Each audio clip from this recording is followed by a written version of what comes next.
education of the past failed us. Because birds and bees, they don't fuck. Welcome to Birds and Bees Don't Fuck, a podcast where we learn exactly how bad our formative sex education, or lack thereof, really was. I'm your host, Ariel Zadok. I'm a producer, intimacy coordinator, and sex educator. My guest today is a comedian, actor, and writer. Welcome to the show, Subhah Agarwal! Hey! Yay! Thank you for having me. Yeah, I'm so happy that you're here. The first time I saw you was in a sex shop. Yeah. Pretty wild. She was like, come do my podcast. Put down that lube. No, Yeah. it was a comedy show.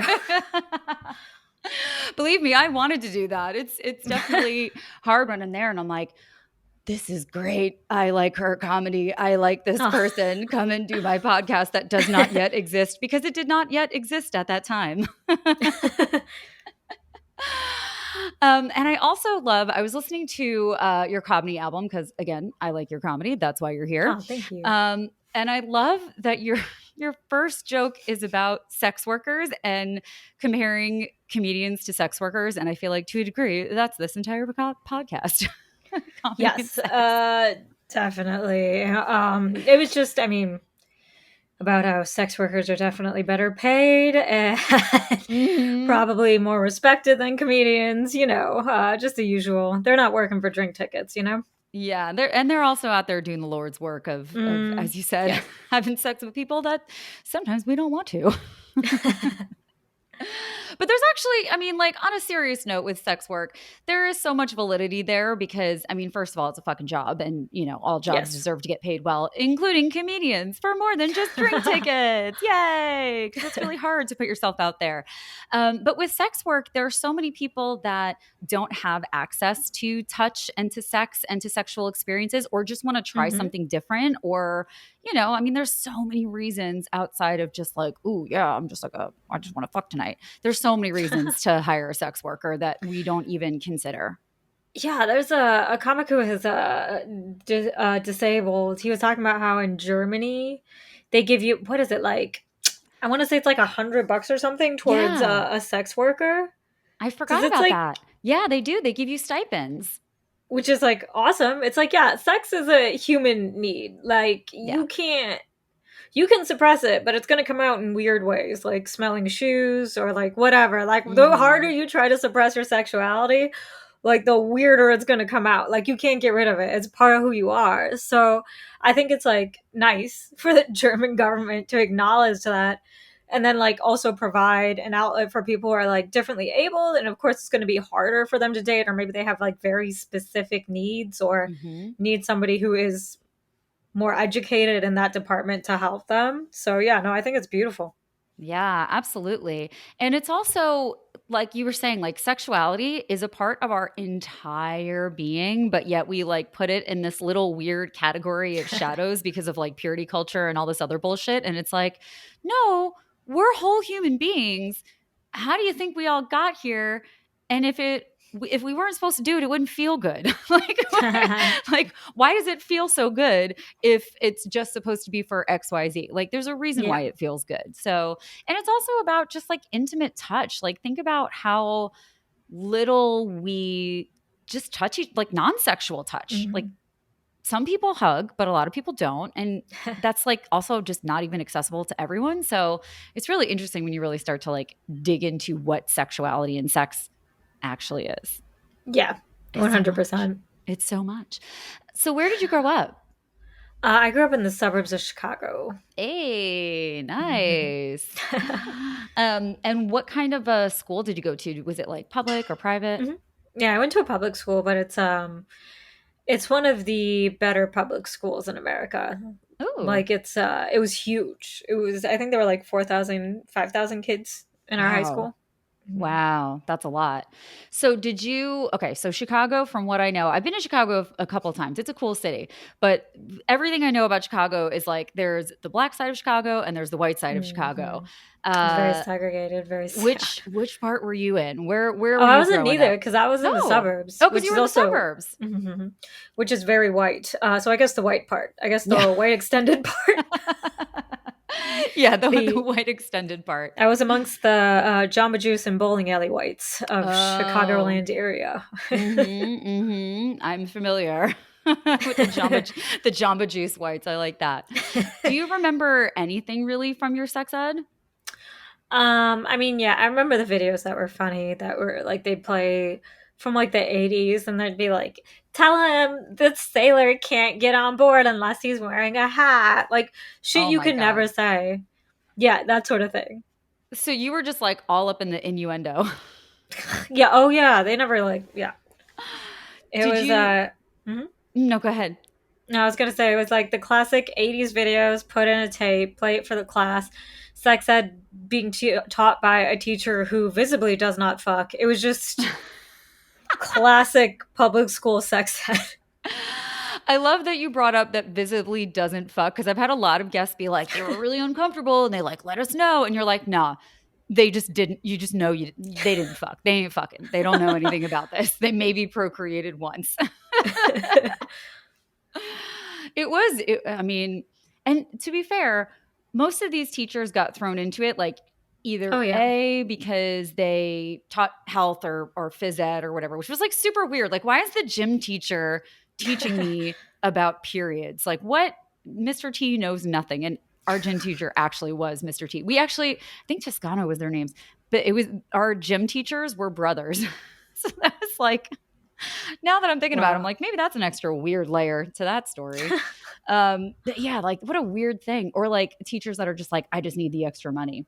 Oh yeah, 100%. Like, yeah, I'm gonna teach you about the fallopian cycle so I can go buy some margaritas to forget that I taught you about this fallopian tube cycle to Right? a bunch of oh god. That's also gonna be traumatizing as an adult, like having to talk about like sex and reproduction to chilled like gross. Yeah. You know what I mean?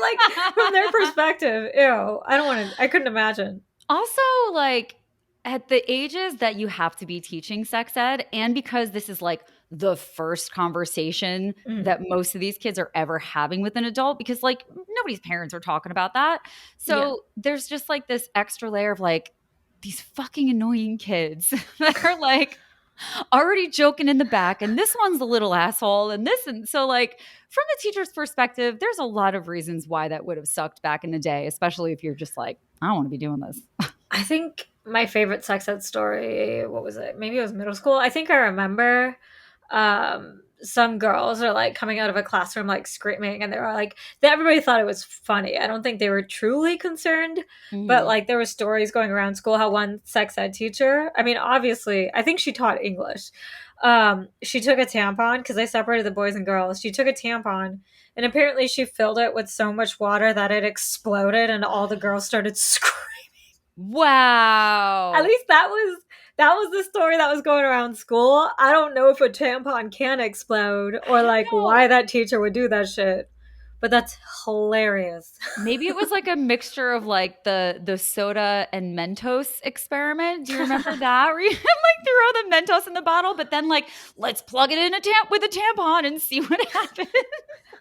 Just shoots into the ceiling. It's like a Molotov cocktail, but for your This is how you pussy. break the glass ceiling, ladies. Just like shoot tampons.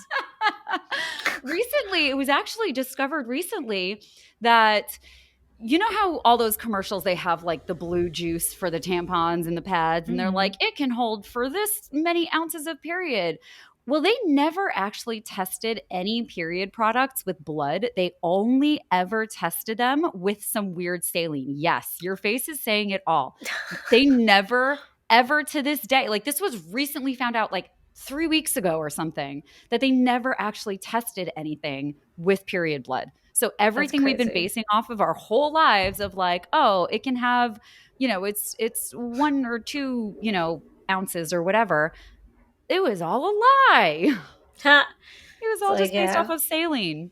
1 to 2 ounces of Windex is very different than 1 to 2 ounces of my uterus falling out of my body. I think that's Yeah. quite different. I mean, just going to throw this out there, a little bit of a different consistency.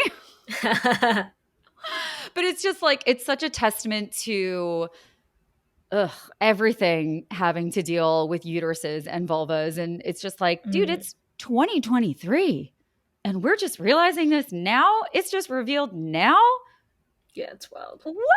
Yeah, it is. I mean, it's preposterous. So, which I love that in your comedy you do talk about a lot of that stuff because a lot of comedians, veer away from it, and it's not even necessarily in like a blue comedy way, which like I love blue comedy too.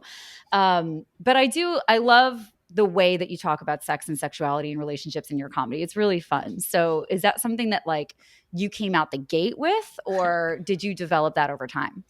Definitely not something I came out the gate with. When I first started, I was obsessed with Russell Peters, so all my jokes were like Indian people do this, white people do this. Like that was every single joke I had. Except I didn't know anything about Indian people because I was raised in that really white area. Yeah. So it was like another layer of terrible. Like I remember I did a show full of like all Indian people in Chicago, and they were just looking at me like, "We don't do that. Where are you getting this information?" I was like, "Ooh." Ooh, I don't know. But then I had to like kind of develop my own perspective and what I wanted to talk about. And coming from like a household that was so strict about sex and sexuality, made you feel so much shame and like you can't do things or talk about things. And if you have certain thoughts, like there's something like wrong with you almost. So I kind of wanted to like destigmatize it. So that was like a lot of why, like, I also have like a contrarian personality, which is obnoxious. So if you tell me not to do something, I'm more likely to do it. So it just kind of like blended the two, perfect storm. I kind of started talking about it because I was like, you shouldn't have to be ashamed or like hide a piece of yourself for your family. I just remember how much it tore me up inside, and I didn't want other people to feel that way. So I felt like if I was talking about it from my background and like somebody who looked like me saw it and saw me speaking, they would feel, I guess, less alone, you know? Yeah, 100%. So are your parents, did they immigrate here? Or are you first generation or are you Hmm. second gen? Okay. So I'm Yeah, they first generation immigrated. also. So I Oh, nice. definitely 1,000% understand the immigrant parent shame around sexuality and like I don't know. My mom was always like, that skirt is too high and that shirt is too short and this is too low and this is too this and they're going to see Mm. that and they're going to see this and there is she grew up Scottish Catholic, so there's like that Mm. Catholic guilt there too, but I do think that there's a lot to being first generation and carrying that sexual shame because like we didn't talk about shit in my house. Like any conversations was like with my sister or my brother or whatever, but like the whole parent aspect of things, they're like, we are not going to talk about that. Yeah, no, my brother was very, very like old school traditional. So like he didn't really date. He looked for like a lady to marry. Like he Wow. courted like we were in Bridgerton or some shit. So Wow.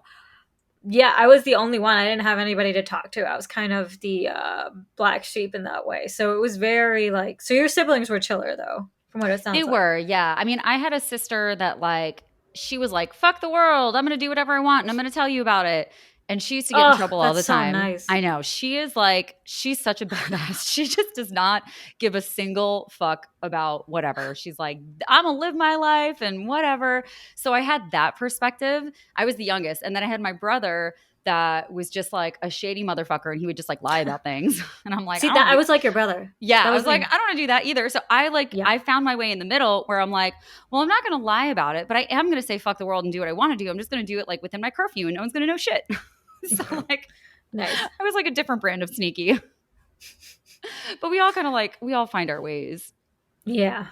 And that's I mean that's kind of the thing anyway. It's like you cannot teach kids anything, but like we're all going to find our ways. Yeah, and that's kind of like I strongly feel this way with kids. It's like if their personality leans aggressively one way or the other, like you can't stop it. You can't change it. You Mhm. just kind of have to work with them.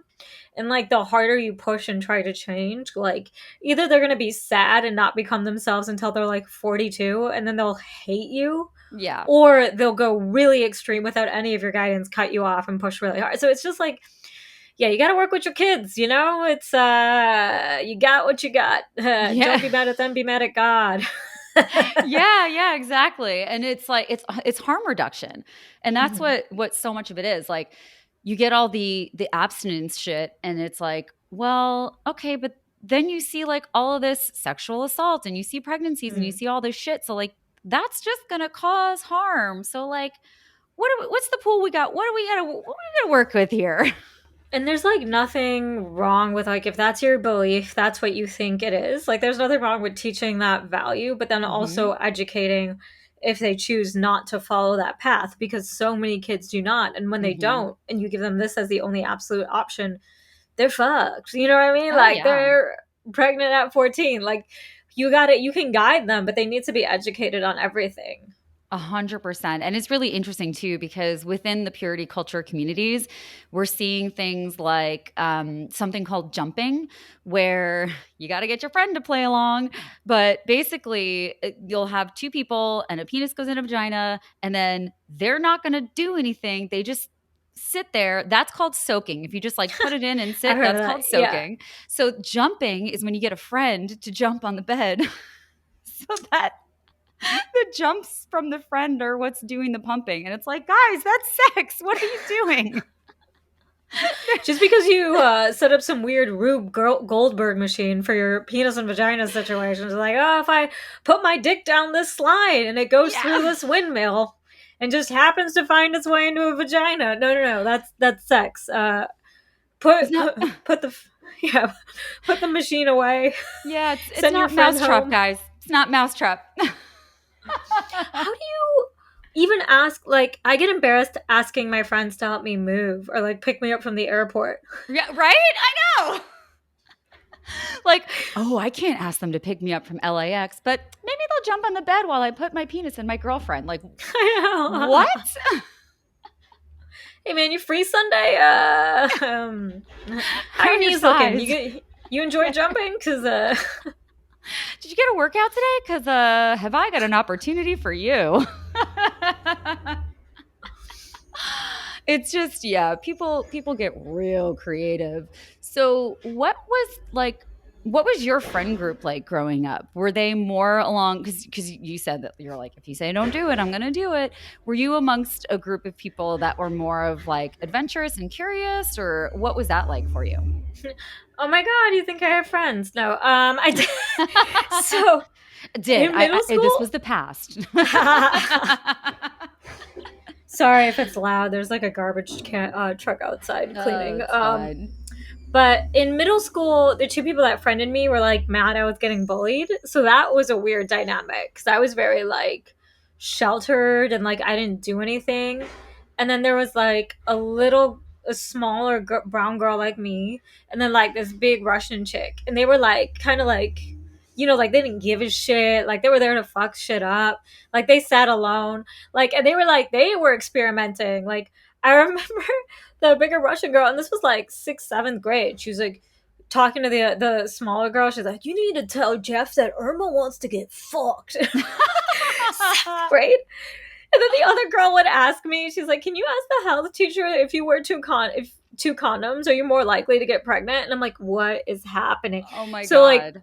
like these girls were living a life. Like they were like rough and tumble girls, and Yeah. they were nice to me because they saw how hard I was getting bullied, so they started standing up for me. They're like, we're gonna protect this loser. This little one over here seems to need some help. We feel like Yeah, being like this. heroes. She looks like she reads. Maybe she can answer a question about these double condoms. Oh my god.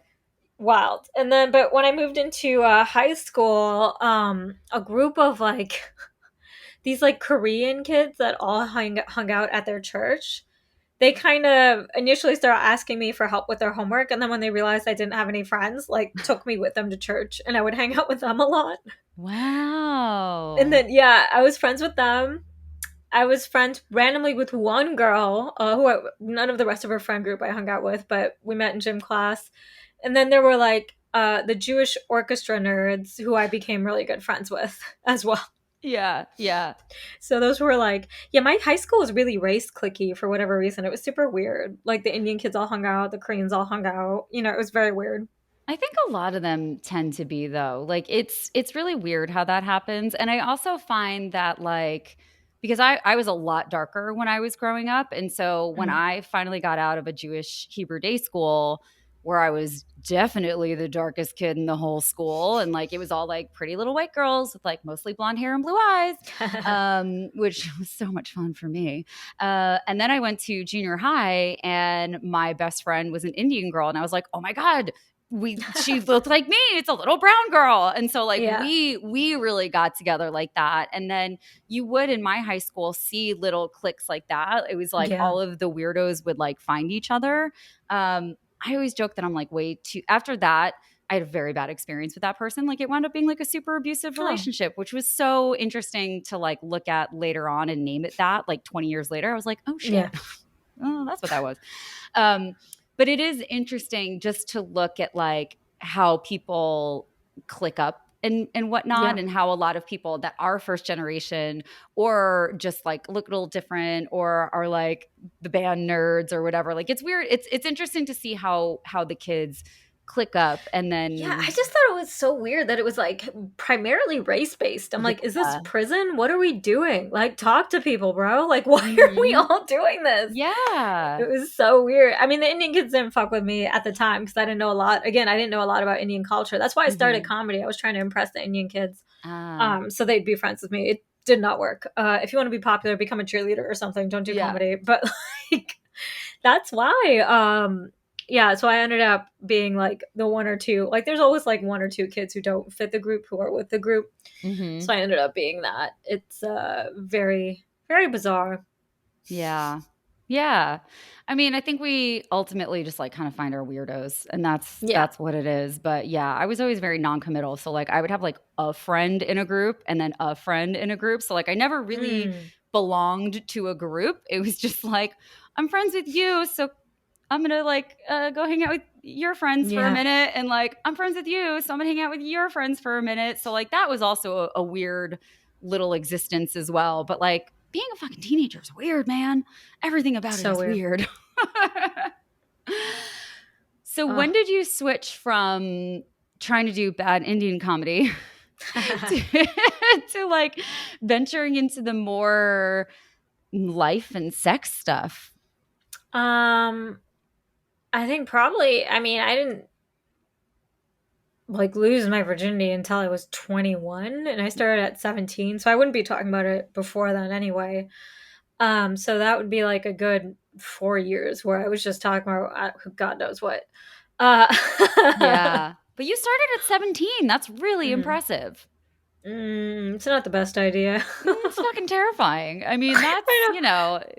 that I would takes a not lot. recommend putting a teenage girl in that environment. I didn't know what I was doing or getting into. I was like, ooh. Yeah. I mean, it's worth noting comedy men, especially, however Oh many my years god. ago. Oof. And I didn't know how fucked up comics were. So I was like, oh my god, all men are like this? That could also be why I didn't lose my virginity until I was 21. I was like, no. Fair, fair. You're like, I don't want anything to do with any of this. These guys are gross. Nothing This to is do with all these bad. broken toys and their used vans. Oh my God. Yeah. I worked at the improv in Tampa for like 5 years. I was slinging drinks Mm, there. Um, and like the comic house that we had, like the condo, it used to mm, be in the building that I used to live in actually. um that thing was so gross, like, and you would just get like these 3 4 dudes, whatever it was, like living in this fucking condo for the weekend, just like totally trashing it, being so nasty and like, yeah, comedy ugh, for a that's teenage gross. girl. That you survived it. I'm like, kudos to you. I want to give you a round of applause because you're Oh, here and thank you you. survived it. But it's hard. I mean, I think a woman in comedy at all is obviously like very, very difficult because it is a boys' game, quote unquote, total bullshit. But like, it's hard enough for them, and so like there's a lot of fucked up culture that's involved. So thankfully, it's like starting to shift because we're Yeah. calling bullshit out, which is really good. But No, it's way better than what it was. It's like, it's mhm. nice to see. It's way better. Yeah. And so I imagine also at 21 for you to kind of shift into talking more about sexuality would have also lent itself to more awkward backstage situations, perhaps. I don't know. Guys were pretty creepy from the jump.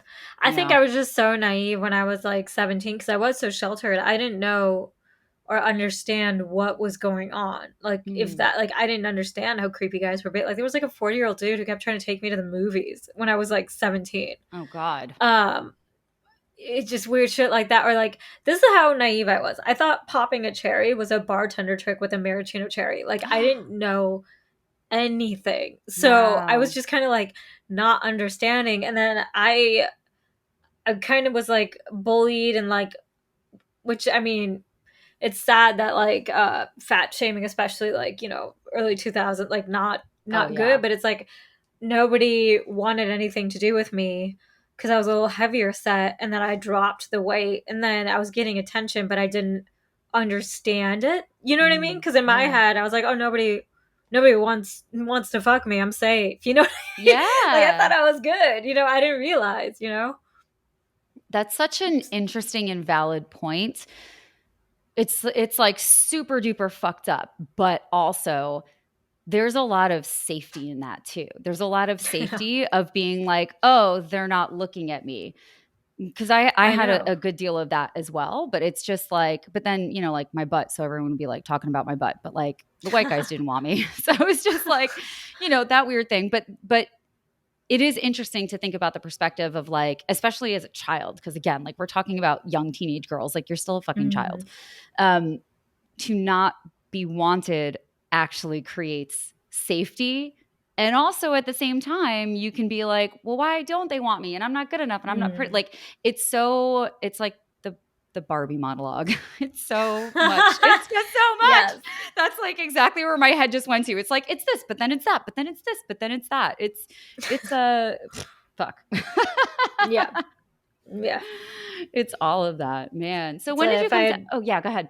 I was gonna say, if I'd understand how creepy dudes were, maybe I would have waited a few years to wax off that mustache. Yeah, kept it for a little bit longer. Oh god. And was it other people that pointed out to you when people were being creepy? Or did you um, eventually were you like, that's problematic? no, I just had to learn through trial and error, Yeah. unfortunately. Yet now there's a lot more women in comedy and like people who look out for you, but it's Mhm. like, yeah, I didn't have anybody around me to really be like, watch, no. You know what I Yeah. mean? Yeah. Yeah. Yeah, I mean, I remember working in the clubs and like rarely would we ever have a woman on that stage. And this was Hmm. in 2005 to like 9 or 10 or something like Yeah. that. So or even yeah, like 2005 I started working there. So like It's still pretty bad. it's It's still better, really but it's bad. still pretty bad. Yeah, you really have to go to like specific shows and producers and theaters that are like really trying to make an effort to Yeah. create space for all the different voices that exist, especially like trans people and like there are so many Hmm. brilliant comics out there that just don't have a stage Yeah, to and that's perform it's on. not even an effort. It's just stop getting in our way. Like, Yeah. you have to go to specific venues to find somebody who is willing to step aside so women can enter the building. Like, just to find Mm, somebody who's not actively pushing women out the back door. yeah. That is one thing you have to search for, which is sad. Yeah. Damn. I mean, Mm. and it's just like if you like comedy, look for shows that have not just men on the bill and support those Yes, shows because please. that like where the money goes, that's what people pay attention to. Money Hmm. talks every single time. And if you're a comedy producer and you're listening to this, then look at other talent that exists out in the world. I feel like Eli does a really good job at that because Yeah, I've he gone to his does. show a lot of times and he has a really great array of comics that are like super talented. So it's fun. That's a good show. And I would say also, like, because sometimes people get up in arms about one lineup, it's about all of their lineups Yes. over a long period of time. Because every now and then, like, three women might cancel, and then it's just a lineup of old dudes, and the Hmm. producer's like, well, shit. And that's not on them. So it has Yeah. to be like a pattern of they're doing this shit every week. Like, then it's like, okay, you hate women. Like, I'm Yeah. sorry your wife doesn't have sex with you. You don't have to take it out on the lineup, bro. Like, this is Hmm. crazy.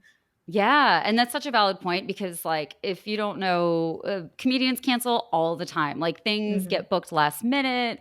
You might have a show that's like not really paying that much, and then they get an opportunity that they have to say yes to because, again, Hmm. everybody's got to pay their rent. So it's such a valid point. Like, look at the whole because if you Hmm. see a show that's like really putting on different people and really trying to mix it up, like that just makes for better comedy too. It's It just, I does. mean, It I does. think.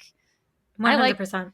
I like going to a show that has like a non-problematic dude that's like a dude's dude, and then Yeah. like maybe a trans woman or like a drag queen and a female comic, and like all these different voices in the same show make for such a great, like, it just makes for a dope It show. does. It's It great. does. It gives you like you get to see so many different things. It's the whole entire point of seeing showcase comedy. Otherwise, go find a headliner you like and just watch them do their set. Hmm. Like that's the beauty of doing a show. You get to see all the different. Like you know how to go. You go to Baskin Robbins and you want to try every single flavor. Same concept. You Yeah, know? 31 flavors of comedy, baby. Oh man. Okay, so when did you move to LA? I think 7 years ago.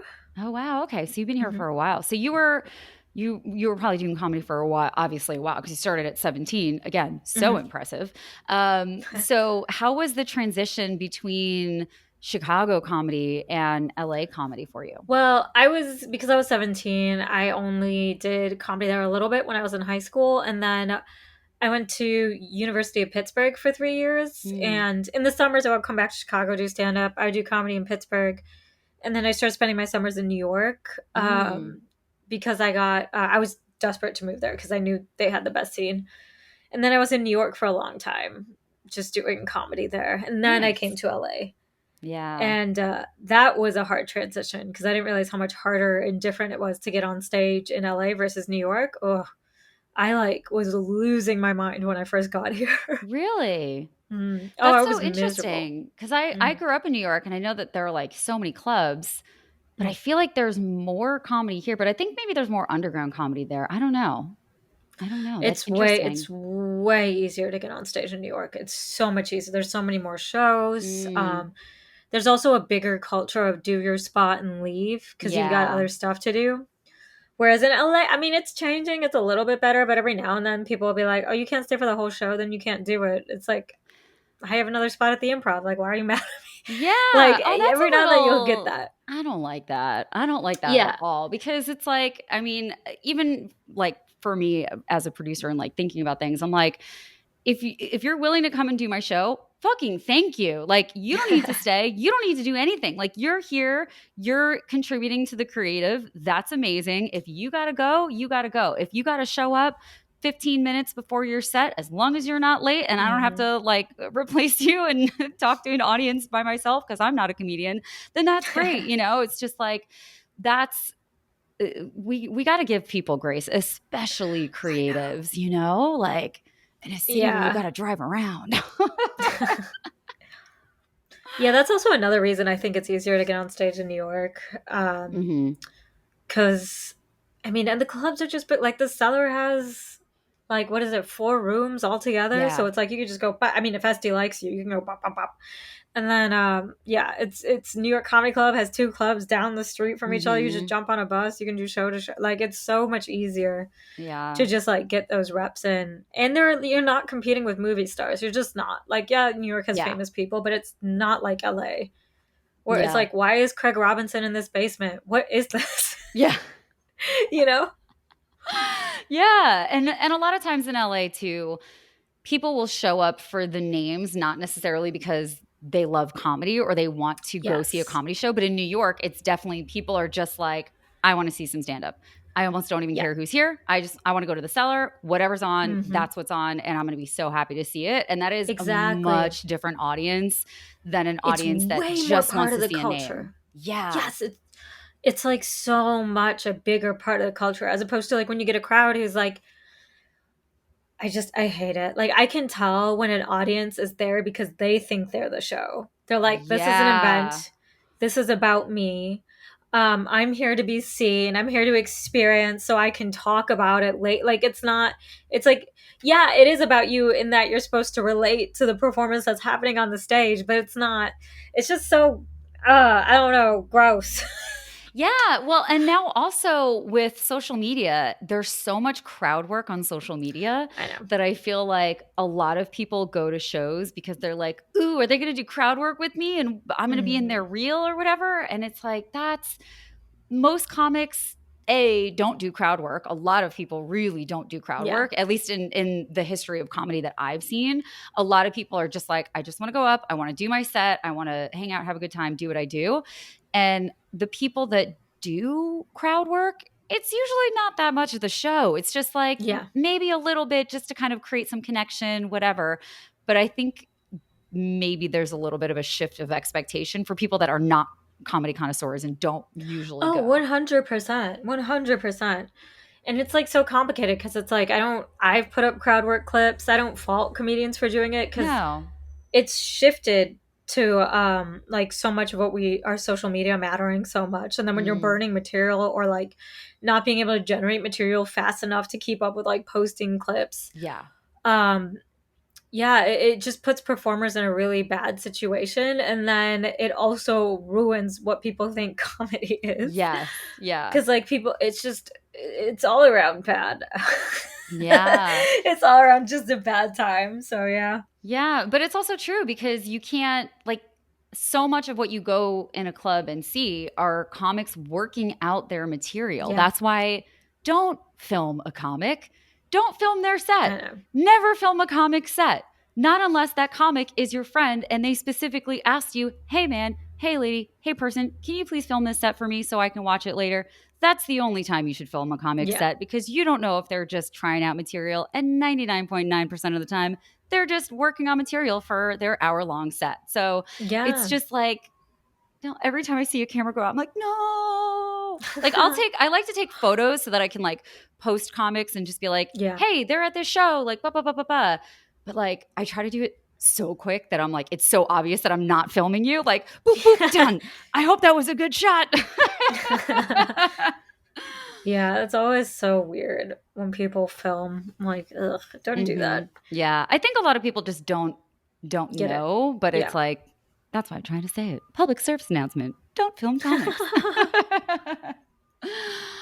So, what was it like filming in a sex shop? Do you feel like that changed not filming, speaking of filming, doing your set in a sex shop or performing in a sex shop? Do you feel like that changed like did you curate your set a little bit more or was like the energy different? What was that like for you? Um, no, I would say performing in a sex shop didn't change my energy. I Something that I thought was odd is you think like a crowd that comes to a sex shop is going to want to hear dirty jokes, are going to be super wild and super like lively, but the crowd is almost more self-conscious because they're surrounded Yeah. by like g-strings and dicks. There's like nipple clamps in their face. Yeah. Like they're shy. So Yeah. sometimes there's stuff that was hitting hardest was clean because people are just like, okay, I'm what is that? A sweetheart thong? An edible thong? I can't handle anymore. I've hit my limit. Yeah. Oh, that is a really interesting thing to notice too. And I wonder if it's a little bit of like, is this okay to laugh at? Like, I'm in a sex shop. I Hmm. have to be like extra, maybe careful, but also not. Yeah. Yeah. It's And the interesting. room is also really well lit too. So Mm-hmm. like there's also that part of an audience where it's like you don't want to be the only one laughing at like the joke about pegging because you just gave yourself away. So there's like Yeah. also a part where Yeah, people that's are true. shy. That Yeah, but is it's funny. It's funny how like conservative the crowd that comes to this sex shop is. Like I've had wilder crowds in churches, literally. Oh, yeah, because that's their release, right? And especially if Yeah. they're in the dark, like church group in the dark, great. No one knows anything. Yeah. It's all anonymity. Oh man, yeah, that's what is the weirdest place that you've performed comedy in? Okay. It has to be. They stopped doing it, which is a bummer. But there were these gondola rides around along the Venice Canal, Mhm. and there would be like a fun gondola tour, and then at the end of it they would stop the boats and you would stand on the hull of the boat and tell jokes. Yeah, it was actually really fun, but I'm That like, I is guess if it fun. goes bad I'll just jump into the ocean and try and Yeah, right? get You out of wouldn't here. But yeah, there is also, you never want to be at a comedy show where if you bomb you're trapped with the audience. That's always a yeah. nightmare, especially on a tiny tiny boat. That definitely sounds like a nightmare. I wonder if they stopped doing that because maybe somebody fell overboard. There was a comic, what is it, Natalie Palamides? She does Oh, like I know more her. yeah, she does, if you don't know, she does like performance art type comedy, like mixed in. Yeah. And apparently she had an idea to swim to the gondolas like as a mermaid and like get on the boat. I'm like, bro, that is Oh, wild. Also, yeah. imagine doing comedy after you're that out of breath. Yikes. Because she's a clown, right? I think she does clowning too, maybe. I mean, if she does, it makes perfect sense because her Yeah. stuff is like so wild and so, I mean, genius, but like wild and physical. So if she's out there doing clowning, that makes a lot of sense because the clown Yeah. would swim from sea to a tiny boat. That's wild. Clowning in and of itself is like a whole wild thing because I think people think that it's just like red nose, big, colorful No. thing, but it's just like what you're saying. It's just the weird performance art shit. As somebody who was forced to work as a birthday clown for money in college, I will tell you, I was not a true clown. They are not the Wow. same thing. Oh my God. What the fuck was that like? Besides maybe Terrible. traumatizing. Terrible, terrible. It was because my mom temporarily blocked my scholarship money because she was mad at me. Hmm. So I ended up working on a little tour boat that went along the rivers of Pittsburgh. And they had children's cruises where it was like me and another young girl who would dress up as clowns and like make kids balloon animals and shit. And we were supposed to face paint, but the other clown would always hide the face paint because she hated it so much. Oh, that's so funny. It was awesome. So you guys just had like your regular skin, but with like red noses and everything else silly. Yeah, we had to like paint it white, do like the red Oh. noses, the big wigs, Mm-hmm. the outfits, like the giant tube socks. Man, see, some people turn to sex work in college and other people turn to clowning. I should have done sex work. Yeah, probably would have been a little bit less traumatic. Truly. Wow. I mean, yeah, being a performer, there are so many odd jobs that people just have to do what you want to do. Hmm. But then, did you ever get good material out of that at least? Yeah, actually, on my next hour, there's a whole chunk about like working as a clown, quitting the Apple Store to work as a clown, coming back to the Apple Store. It's like a whole Oh thing. my So God. I think it's going to be pretty strong. I'm trying it out for the first time soon, like Ooh, all together. So yay. I'm excited. That's excited. The whole hour or just like that one piece of it? That one, it's like I'm only doing 40, unfortunately, so I'm probably Hmm. gonna do 10 for my old hour and then do as much of my new hour as I can. And then if it starts tanking, just switch back to my old hour. Yeah. So hoping I can at least get 30 minutes of new out. Man, that's the ability to I mean, I know it's all everybody's jokes and memorization, but like the stand-up memorization always blows my mind. I don't know why. It's like I know you're writing it and you practice it and you perform it, but just like and there's a certain magic with stand up too when people are like, all right, like, what am I going to do? What am I going to do? And then you just like go off into this whole joke and story. And I think that that part of it always feels like magic, even though I know it's rehearsed. And, I mean, to a degree, that Yeah. always feels like magic to me. And I love that. Yeah, it is homework. Yeah. Yeah. It's a lot of homework. It's everyone thinks it's like cool and fun. No, it's homework. The same way rap is poetry. Like they're a bunch of Hmm. nerds if you break it down. Like they're Yeah. sitting there rhyming. Like that's poetry. You know? Yeah, that is, you know what? There's such a misconception with rappers because it's like everyone thinks like, oh yeah, they're like so tough and so cool, and which like, yeah, sure they are, but like a lot of them are like absolute musical fucking nerds to have the timing and the rhythm and like everything Yeah. that goes into it. And some people are so smart with it too. And I mean, Oh, brilliant. oof, yeah. like Nicki Minaj creating characters to rap from, like that's a Yes. theater kid. You know what I mean? That's a theater dork. You know, as cool Yes. as she is at its core, that's what that is. Isn't it really Um, cool how the theater kids, like a lot of us, like you grow up and you wind up doing these different things, and then all of a sudden, like they're cool kids, and you're like, yeah, see, fucking yes. nerds then, cool now. What do you think about that? Now you want fuck. Also, huge theater kid misconception. It's like, oh, they're a bunch of nerds, but like nerds fuck. Nerds be fucking. Yeah, I don't care what little nerd group it is. Nerds be fucking. 100%. Which is also why they tend to be better at sex too, because it's like, just like the magic of a stand up set, you have to study and learn and practice, and then you can get good at it. I don't know. Hey. I've had some great dumb dick. If I'm being honest, I think I Oh, can yeah. go. No, no, but what I mean is that like people, especially men, have this idea that you just like intrinsically know how to have sex and how to be No. good at it, but it Mm-mm. is 1,000% a studied and learned skill, like Yeah. from a textbook, Yes. from videos, from textbooks. So that's like a big part of what I try to like talk about a lot, is like literally no one knows how to do this stuff. You were shown innuendo videos. I don't even think I Mhm. was shown anything. It's like no one was taught how to do this.